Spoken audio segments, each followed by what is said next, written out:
इसलिए वह कुछ नहीं बोली और चुप रही। उसके इस तरह चुप रहने पर सुधर्मा को गुस्सा आ गया और उसने गुस्से में आकर कुल्हाड़ी फेंक कर दे मारी। कुल्हाड़ी सीधी सुशीला की नाक पर जाकर लगी और उसकी नाक कट गई। वह अंदर ही अंदर सारा दर्द सहन कर गई, मगर उसने एक भी कराह नहीं निकलने दी। कुल्हाड़ी फेंक कर मारने से सुधर्मा का गुस्सा थोड़ा ठंडा हो गया और वह सो गया। उधर सुलक्षणा आज जल्दी ही वापस आ गई और जल्दी जल्दी सुशीला के बंधन खोल डाले। तब सुशीला ने अपनी कटी हुई नाक दिखाई और सारा वाकया सुना डाला। सुलक्षणा यह देखकर और सुनकर कांप उठी, मगर अब क्या हो सकता है। सुशीला अपने घर को चली गई और सुलक्षणा फिर से उसी खंभे से बंधी खड़ी हो गई। साधु बाबा चारपाई पर पड़े पड़े यह सारा क्रिया चरित्र देख रहे थे। थोड़ी देर बाद जब सुधर्मा की नींद खुली तो उसने अपनी पत्नी सुलक्षणा से फिर कहा, देख, तू अब भी मुझसे सच सच कह दे और मुझे यह वचन दे दे कि तू फिर कभी उससे मिलने नहीं जाएगी तो ठीक रहेगा, नहीं तो जिस प्रकार मैंने तेरी नाक काटी है अब तेरे दोनों कान भी काट दूंगा। फिर तू नकटी और बूची हो जाएगी, तब तेरा घर से निकलना ही मुश्किल हो जाएगा। इन शब्दों को सुनकर सुलक्षणा के षड्यंत्रकारी दिमाग में एक युक्ति सूझी। उसे पता था कि नाक उसकी नहीं सुशीला की कटी है और इस बात का पता सुधर्मा को नहीं है। अत इस नासमझी का फायदा उठाना चाहिए।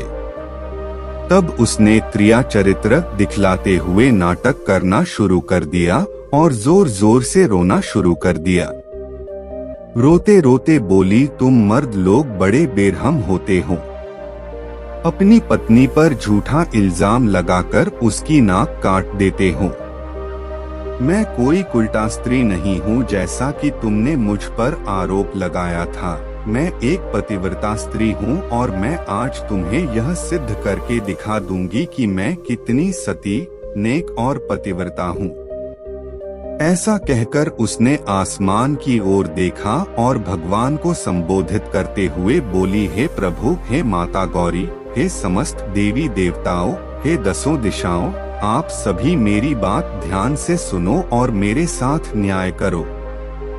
मैं यदि तन मन और वचन से एक पतिव्रता और सती स्त्री हूँ तो मेरे पति ने मुझ पर बदचलन होने का आरोप लगाकर जो मेरी नाक काटी है वह नाक फिर से जुड़ जाए और एक पतिव्रता स्त्री क्या होती है यह पूरे जग को पता चल जाए और वह ओम नमो भगवते वासुदेवाय नम का जाप करने लगी। सुधर्मा यह सब देख और सुन रहा था। अभी 3-4 बार ही मंत्र का जाप हुआ था कि सुलक्षणा चीख पड़ी, मेरी नाक जुड़ गई, मेरी नाक पहले जैसी हो गई। हे भगवान, तेरा लाख लाख शुक्र है जो तूने एक पतिव्रता स्त्री की लाज रख ली और मुझ पर बदचलन होने का झूठा आरोप जो मेरे पति ने लगाया था उसे खारिज कर दिया। मैं आपका यह उपकार जिंदगी भर नहीं भूलूंगी भगवान। और उसने नीचे धरती पर झुककर भगवान को प्रणाम किया। तब तक सुबह हो गई थी। सुधर्मा को उसकी बातों पर विश्वास नहीं हुआ, इसलिए वह उसके पास गया और उसकी नाक को छूकर देखा, वह पहले जैसी ही थी। वह सुलक्षणा को आश्चर्य से देखता ही रह गया और अपनी गलती पर पछताने लगा। उधर सुशीला ने अपने चेहरे पर एक कपड़ा इस तरह लगा लिया कि नाक दिखाई नहीं दे। सुबह होने पर नाई हरिराम अपनी दुकान जाने लगा तो उसने अपनी पेटी संभाली। उसमें एक बड़ा वाला उस्तरा नहीं था। उसने सुशीला से कहा कि बड़ा वाला उस्तरा ला दे। सुशीला नाक कटने से चिढ़ी हुई सी थी तो उसने हरिराम की तरफ एक चाकू फेंक दिया और कहा, ले, यह ले तेरा बड़ा वाला उस्तरा। बड़े वाले उस्तरे की जगह चाकू देखकर हरिराम का पारा 7वें आसमान पर चढ़ गया। उसने अपनी पेटी खोली और एक छोटा उस्तरा निकाला और उसे सुशीला की ओर फेंक कर मारा। सुशीला की चाल कामयाब हो गई। वह यही तो चाहती थी। उसने उस्तरा हाथ में पकड़ा और जोर जोर से चिल्लाने लगी, अरे मेरी नाक काट दी, हाय मेरी नाक काट दी। उसकी आवाज सुनकर अड़ोसी पड़ोसी आ गए और वहां भीड़ लग गई। लोगों ने देखा कि सुशीला की नाक कटी हुई है और उसके हाथ में एक छोटा उस्तरा है।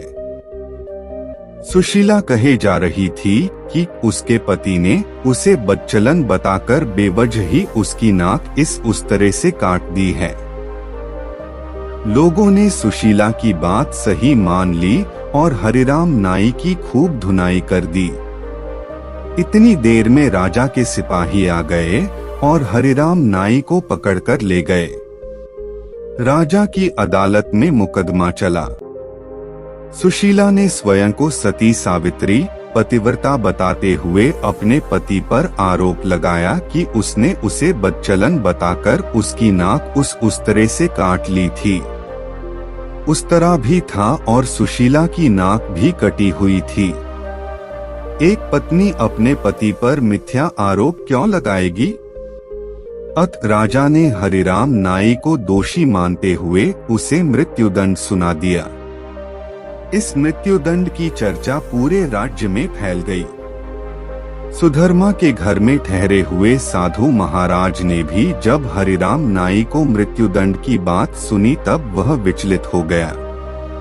उसे दोनों स्त्रियों के क्रिया चरित्र का संपूर्ण ज्ञान था, जिसकी चपेट में एक निर्दोष व्यक्ति हरिराम नाई आ रहा था और अपनी जान से हाथ धो रहा था।